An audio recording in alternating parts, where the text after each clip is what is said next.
आशा करती हूँ कि आप सभी प्रोग्राम स्वीकार हो। अगली अभी जो आलिम है अगले प्रोग्राम पर हमारी बहनों के माध्यम से कव्वाली की अच्छी प्रस्तुत की गई। मैं मंत्री का बयान स्वीकार हो। दीर्घायु हो मंत्री। मंत्रीगण जी महाराज। राज्य के क्या समाचार हैं? महाराज राज्य में सब कुशल मंगल है, किसी भी चीज की कोई भी कमी नहीं है। बहुत अच्छा मंत्रीगण। और आप ही की जय जयकार हो रही है। बहुत अच्छा मंत्रीगण। जय हो। जय हो। महाराज की जय हो, महाराज की जय हो। महाराज आपको पुत्र रत्न की प्राप्ति हुई। ये तो बड़ी खुशी की बात है दासी। ये शुभ समाचार के लिए मैं तुम्हें अपनी माला भेंट करता हूँ। महाराज आप तो महान है, महाराज आप तो महान है। महाराज की जय हो, महाराज की जय हो। महाराज की जय हो। महाराज की जय हो। मंत्रीगण जी महाराज। पूरे राज्य में सूचना पहुंचा दो कि महाराज को पुत्र रत्न की प्राप्ति हुई और पूरे राज्य में मिठाइयाँ बंटवा दो। जैसी आज्ञा महाराज। सुनो सुनो सुनो नगरवासियों, महाराज को पुत्र रत्न की प्राप्ति हुई है, जिसकी खुशी में मिठाइयाँ बांटी जा रही है।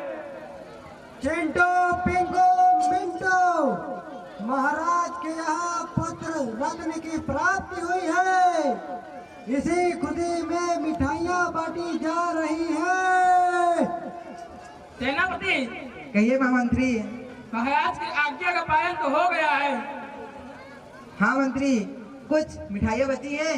हाँ सेनापति, कुछ मिठाइयाँ बची हैं। ठीक है महामंत्री, हम उन मिठाई के अपने अपने घर ले जाएंगे। ठीक है सेनापति। ठीक है महामंत्री, अब ये बात हम महाराज को बताते हैं। जी सेनापति, आज की बात तो आज की याद तो बहुत खुशी की है।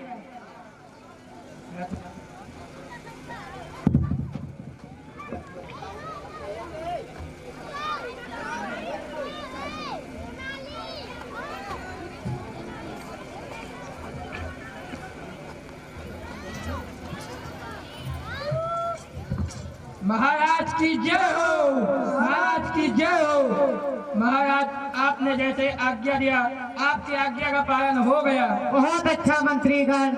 मंत्रीगण जी महाराज। सिपाही को आदेश दो, गुरु जी को राजा ने राजमहल में आमंत्रित किया है। जैसी आज्ञा महाराज। सेनापति कहिए महामंत्री। महाराज का आदेश है कि गुरु जी को ससम्मान सहित राज दरबार में आमंत्रित किया जाए। ठीक है महामंत्री, जैसा कि महाराज का आदेश है, हम अपने गुरु को राज दरबार में आमंत्रित करते हैं। जल्दी जाइए सेनापति।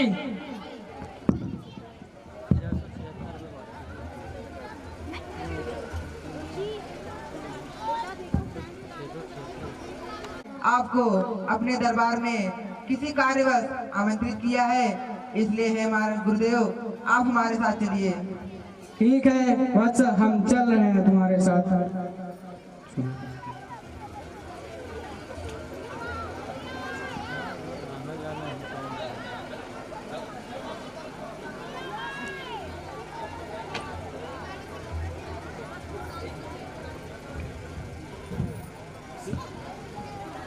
महाराज की जय हो, महाराज की जय हो।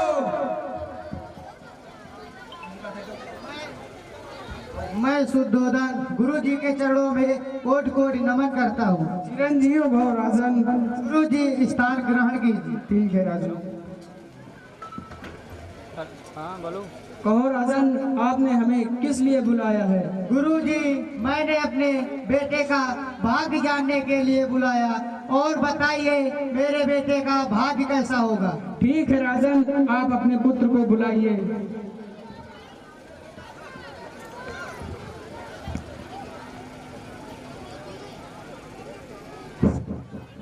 एक बार जोरदार तालियों के साथ। मैं बहुत प्रसन्न हूँ राजन। आपकी कृपा गुरुदेव। हे राजन, क्या आपने इस बालक के शरीर पर जो निशान है उसे देखा है? यह निशान इस बालक की महानता का प्रतीक है। भविष्य भविष्य में यह बालक एक महान व्यक्ति बनेगा और हम इसका नाम सिद्धार्थ रखते हैं। जैसी आपकी आज्ञा गुरुदेव। एक बात और राजन, मैं बहुत दुखी भी हूँ क्योंकि मैं इस बालक की महानता को देखने के लिए शायद इस संसार में न रह पाऊँ। आप क्या कह रहे हैं गुरुदेव? मैं कुछ समझा नहीं। नहीं राजन, जैसे जैसे सिद्धार्थ बड़ा होता जाएगा तैसे तैसे संसार की सभी सच्चाइयाँ सामने आती रहेंगी। मुझे पता है गुरुदेव, आपका भविष्य कभी गलत नहीं है, परंतु मेरे इस राज्य को कौन संभालेगा और इसका वारिस कौन करेगा गुरुदेव? इसका अर्थ क्या निकले? नहीं राजन नहीं, इसके उपरांत हम तुम्हें कुछ नहीं बता सकते। ठीक है राजन, अब हम चल रहे हैं। प्रणाम गुरुजी। दीर्घायु हो राजन।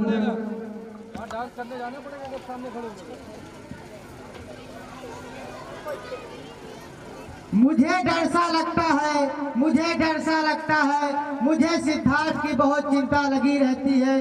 बताओ मंत्रीगण, मैं क्या करूं? महाराज एक उपाय है। बताइए मंत्री। यदि राजकुमारी के शाही व्यवस्था राज्य महल में ही उपलब्ध कर दी जाए, जिससे वो नगर का भ्रमण न करे और बाहरी दुनिया को न जान सके। ये बिल्कुल ठीक रहेगा मंत्री। महाराज एक उपाय और भी है। बताइए मंत्री। यदि राजकुमार का विवाह किसी राजकुमारी के साथ कर दी जाए तो उसी में जीवन व्यतीत करेंगे। ये बिल्कुल ठीक रहेगा मंत्री।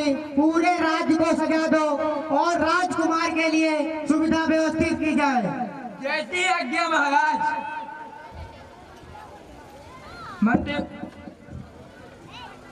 मंत्री भाई।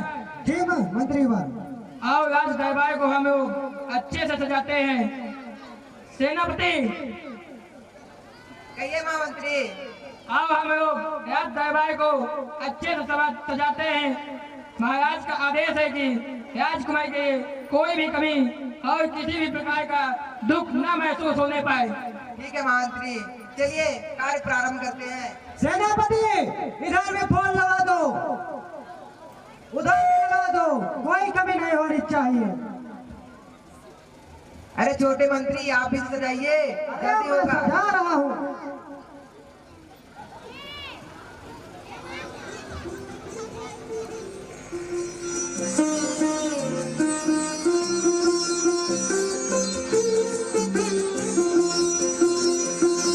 धन धन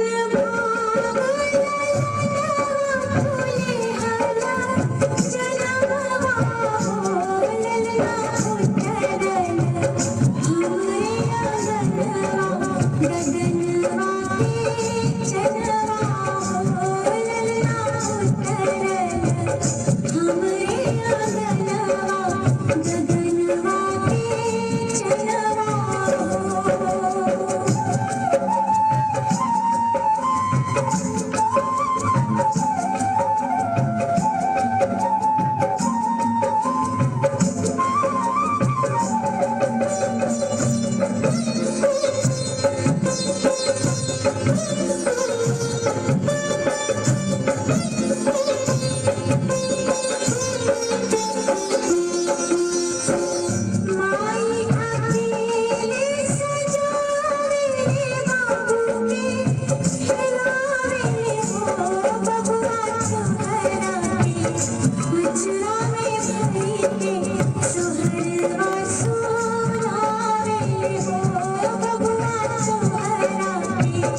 आज तो अच्छे से सच भय गया।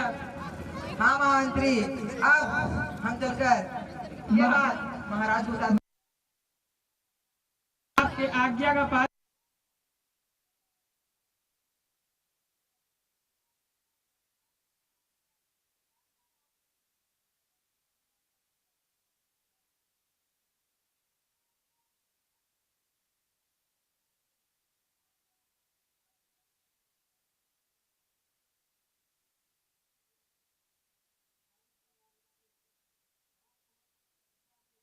चकलोतीपुर से हमारे वीरेंद्र कुमार यादव के मोबाइल पे ऑनलाइन 500 रुपए पेमेंट किया है। इस सवार की धुन चकलोतीपुर तक की पावन भूमि तक पहुंची।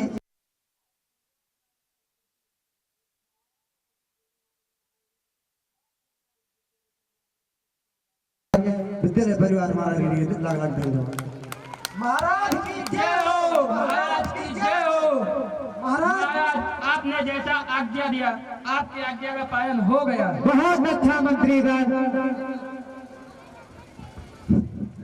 पिताजी प्रणाम। दीर्घायु हो बेटा। पिताजी, मैं नगर से बाहर का भ्रमण करना चाहता हूँ। नहीं बेटा, जिस प्रकार राज है उसी प्रकार दुनिया है।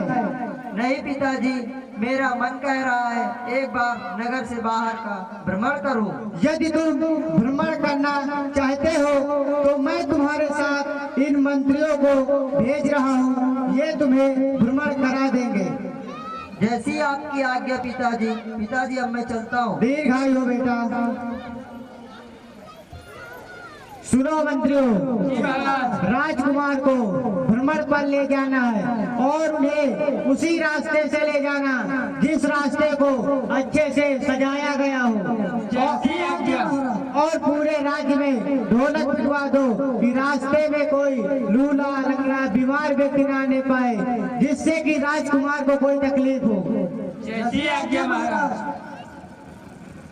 सुनो सुनो सुनो नगर वासियों, राजकुमार आज नगर भ्रमण पे आ रहे हैं, जिसमें महाराज का सत्य आदेश है कि अंधे लूले लंगड़े घर से बाहर ना निकले, नहीं तो महाराज द्वारा दंडित किया जाएंगे।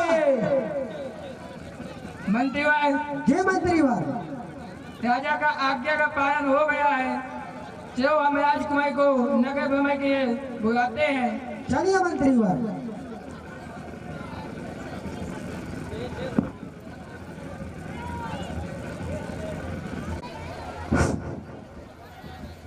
हमारे सम्मानित श्री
भिक्षाम देहि। अरे महात्मा, आप तो इतने खुद हष्ट-पुष्ट नजर आए हैं, उसके बाद आप खेती क्यों नहीं गए थे?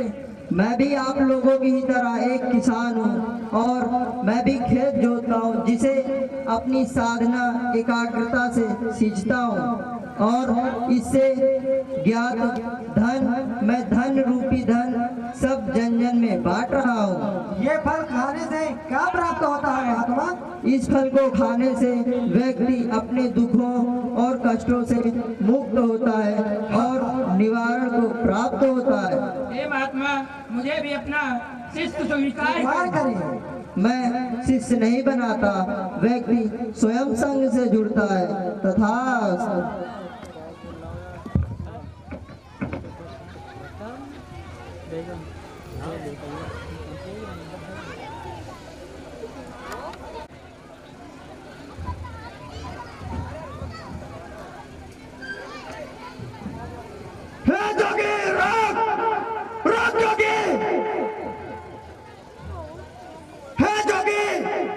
मैंने तुझे रुकने का आदेश दिया।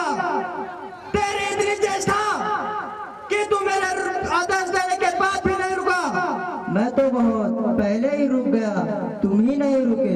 हे जोगी, तुझे शायद में ज्ञात नहीं है कि मैं एक आदि मानव हूँ और तुझे मुझसे भय नहीं लग रहा। नहीं, तुम एक मानव हो। हे जोगी, तूने तो कहा मैं कब का रुक चुका हूँ और तू तो चले ही जा रहा था, और तूने ये क्यों कहा कि मैं नहीं रुका? मैं तो बहुत पहले ही रुक गया। मैंने ऐसे सारे बुरे कार्य छोड़ दिए जिससे किसी भी जीव या मनुष्य को कष्ट पहुंचे और जीवन की सुरक्षा करना सीखा। तुम भी इन्हें करुणा से देखो तो। नहीं जोगी, नहीं, मैं सबकी हत्या करूंगा। मानो नहीं मेरा प्रेम है और नहीं मेरी करुणा है, मानो सिर्फ और सिर्फ मेरा छल और कपट है। तुम्हें लोगों ने बहुत कष्ट दिया है अंगुलीमाल। क्रूरता व्यक्ति अज्ञान के कारण ही करता है। ईर्ष्या, दोष, मोह माया, यह सब एक अज्ञान की ही संतान है। तुम बहुत समझदार हो, बट लेकिन तुम अपनी आत्म समानता से बहुत हट चुके हो। हे जोगी, तुम हर व्यक्ति जैसे नहीं हो। नहीं, मैं हर व्यक्ति जैसा ही हूँ। हे जोगी, क्या तुम वही हो जिन्हें लोग बुद्ध कहते हैं और जो लोगों को ज्ञान के मार्ग पे चलना सिखाते हैं? हाँ, मैं वही हूँ अंगुलीमाल। हे जोगी, मुझे बहुत देर हो चुकी है, अब मेरे लिए रुकना असंभव है। असंभव कुछ नहीं है, जब जागो तभी सवेरा। हे जोगी, मैं अब नहीं रुक सकता, पुनः अपनी जीवन की ओर नहीं मुड़ सकता। मुझे बहुत विलंब हो चुकी है। तुम में इतनी चेतना है, जो तुमने किया था वह बुरा था। तुम इतना समझ सकते हो क्या अच्छा है क्या बुरा, और तुम में इतनी बुद्धि है कि तुम अपने आत्मज्ञान के पथ पर बहुत आगे जाओगे। हे जोगी, मैं कितने भी अच्छे कार्य कर लूं, पर लोग मुझे उसी दृष्टिकोण से देखते हैं और लोग मुझे चैन से जीने नहीं देते। तुम अपनी आंखों से यह अंधेपन का पर्दा हटाकर तो देखो अंगुलीमाल। हे जोगी, क्या यह असंभव है? हाँ, यह संभव है। तुम में असामान्य बुद्धि है और तुम आत्मज्ञान के पथ पर बहुत आगे जाओगे। अगर तुमने यह घृणा का मार्ग छोड़ा तो मैं तुम्हारी संरक्षण करूंगा और तुम्हें लोगों की घृणा से बचाऊंगा। हे जोगी, मैं तुमसे वचन देता हूँ कि मैं आज के बाद सारे बुरे कार्य ना ही किसी मनुष्य प्राणी की हत्या करूंगा और ना ही किसी मनुष्य प्राणी को दुख दूंगा। आप मुझे अपना शिष्य स्वीकार कीजिए। मैं शिष्य नहीं बनाता, व्यक्ति स्वयं संग से जुड़ता है। तथा हे जोगी, आप बहुत महान हो।